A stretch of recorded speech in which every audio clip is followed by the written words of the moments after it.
Anybody ever been to Red Deer? Well, it's had some good days and it's had some bad days, but this was a very bad day in Red Deer. The sun was beating down about 110 degrees. Even the dogs were sweating, passed out in the streets. You could smell trouble in the air. You could feel it everywhere. It was a bad day in Red Deer. It was worse than the heat.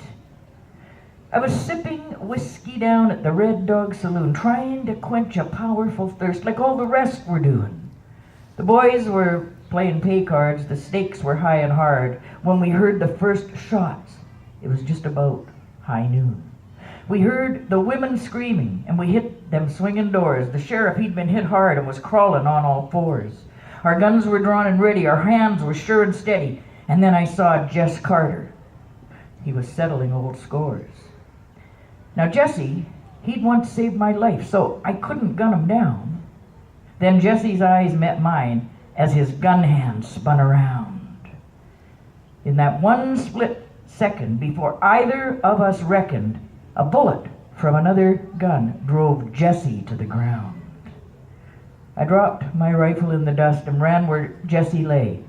Old memories came rushing back of kids' play yesterday. Jesse'd fenced with death, and death took his last breath.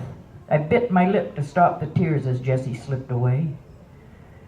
I turned and walked away, shaky in the knees, thinking about the carnage laying back there in the street. I wiped the sweat from my head and said a prayer for the dead. It was a bad day in Red Deer. It was worse than the heat. Terrible day, boy.